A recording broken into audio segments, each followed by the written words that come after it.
Bismillahirrahmanirrahim. Kali ini kita akan jawab soalan SPM 2018 kertas 1 soalan 48. Soalan ini daripada silibus KBSM tapi masih boleh digunakan untuk silibus KSSM. Persamaan berikut mewakili tindak balas antara zinc dan asid hidroklorik. So zinc dengan asid hidroklorik. Kena tahulah ini formula kimia bagi asid hidroklorik. Hasilnya adalah zinc klorida dan gas hidrogen.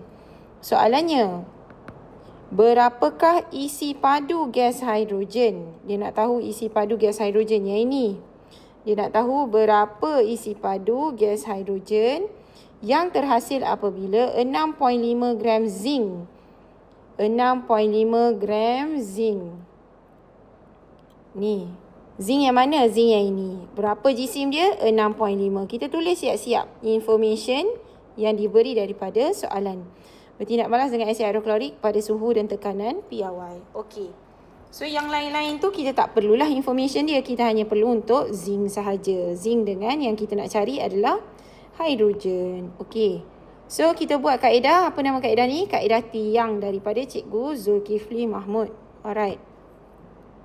So remember, apa benda information yang you ada, you tulis sebelah kiri of this tiang. And then yang you tak ada information yang you nak cari tu letak sebelah kanan. So yang you ada adalah jisim bagi zinc iaitu 6.5 gram. Yang you nak cari adalah isi padu gas hidrogen. So next step adalah you cari bilangan mol bagi zinc. Menggunakan formula penghitungan yang untuk bilangan mol yang kedua iaitu bilangan mol sama dengan jisim bahagi jisim molar. So this is the jisim 6.5 gram bahagi jisim molar bagi zinc iaitu 65 gram per mol.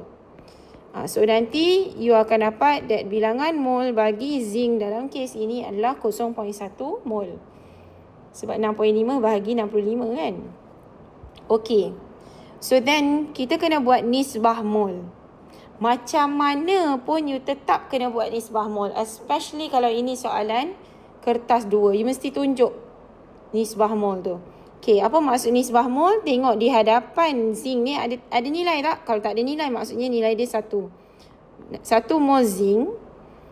Okay, bertindak balas dengan 2 mol asid hidroklorik itu akan menghasilkan berapa mol hidrogen?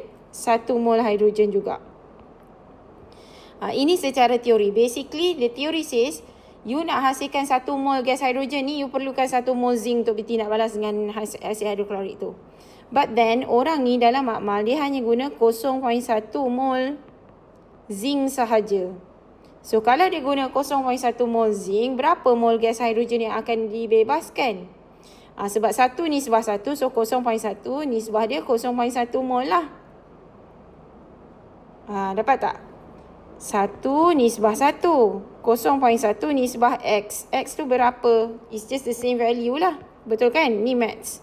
Okey.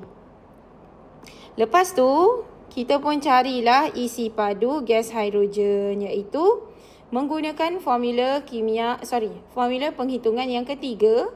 Bilangan mol darab dengan isi padu molar gas which is 22.4 decimeter cube.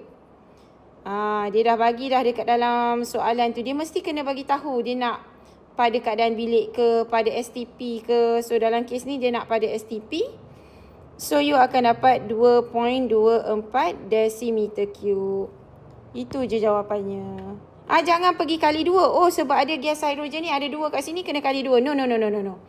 Memang you kira isi padu tu untuk the whole molecule of gas hydrogen. So tak perlu darab dengan 2. This is your final answer. Okay, itu sahaja. Sekian. Terima kasih. Bye.